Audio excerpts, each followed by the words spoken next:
কুমিল্লার ১৪ গ্রামে বীর মুক্তিযোদ্ধা আব্দুল হাই কানুকে গলায় জুতার মালা দিয়ে লাঞ্ছিত করেছেন স্থানীয় উশৃঙ্খল লোকজন।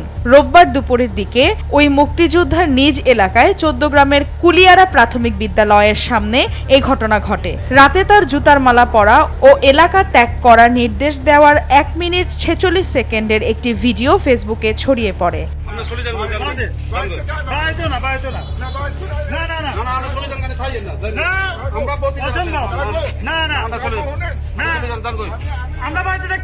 Double million offer Walton fridge কিনে পেতে পারেন ২০ লক্ষ টাকা, রয়েছে কোটি কোটি টাকার নিশ্চিত উপহার। স্থানীয় সূত্রে জানা যায়, মুক্তিযোদ্ধা কানু কৃষক লীগের কেন্দ্রীয় কমিটির সাবেক সদস্য।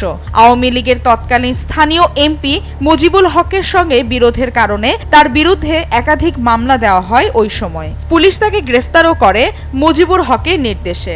স্থানীয় আওয়ামী লীগ ও ছাত্রলীগ যুবলীগের নেতারা তখন আব্দুল হাই কানুর বাড়ি একাধিকবার ভাঙচুর ও অগ্নিসংযোগ করেছিলেন। রোববার সকালে তাকে একা পেয়ে স্থানীয় ১০ থেকে ১২ জন ব্যক্তি গলায় জুতোর মালা পরিয়ে দেন।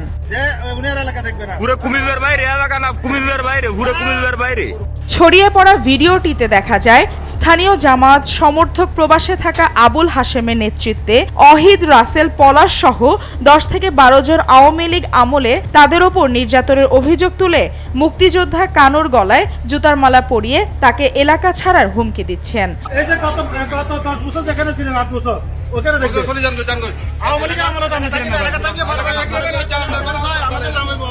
১৪ গ্রাম থানা সূত্রে জানা যায়, আব্দুল হাইয়ের বিরুদ্ধে হত্যাসহ একাধিক মামলা রয়েছে। ১৪ গ্রাম উপজেলা জামাতের আমির মোহাম্মদ মাহফুজুর রহমান বলেন, এই ঘটনার সঙ্গে স্থানীয় জামাতের কোনো সম্পৃক্ততা নেই। প্রবাসী আবুল হাশেম আমাদের দলের কেউ না। এদিকে ঘটনার পর আজ সোমবার সকালে উপজেলা প্রশাসন ও পুলিশ প্রশাসন ঘটনাস্থলে যান এবং আইনগত ব্যবস্থা নেওয়ার তথ্য জানান। ঘটনাটি ঘটেছে, এটি অবশ্যই অনাকাঙ্ক্ষিত এবং অনভিপ্রেত।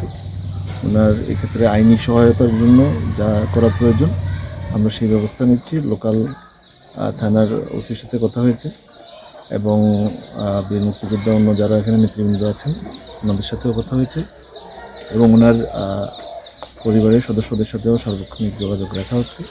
ওনারা এটির বিষয়ে এখন পর্যন্ত লিখিত অভিযোগ দেননি। ওনারা লিখিত এই বিষয়ে মামলা প্রক্রিয়াধীন আছে। কুমিল্লা জেলা পুলিশ এই বিষয়টা জানার সাথে সাথেই আমরা যে ভুক্তভোগী মুক্তিযোদ্ধার সাথে যোগাযোগের চেষ্টা করি। তিনি মানসিক এবং শারীরিকভাবে অসুস্থ থাকায় তিনি আমাদের সাথে তখন ওইভাবে কথা বলার ওনার সাথে কথা বলার সুযোগ হয়নি। তারপরেও যেহেতু এটা দেশব্যাপী আলোড়িত ঘটনা এবং নিন্দনীয় একটি ঘটনা, এই ঘটনার সাথে সাথে আমাদের যে টিম আছে যারা এই ঘটনার সাথে জড়িত তাদের আটকের জন্য আমরা অভিযান শুরু করি এবং রাত থেকেই আমাদের অভিযান রাতের শেষ ভাগ থেকে আমাদের মূলত অভিযানটা আমরা শুরু করেছি। আমাদের টিম এখনো বাইরে আছে, আমাদের অভিযান এখনো চলমান রয়েছে। এসিটিভি ডিজিটাল।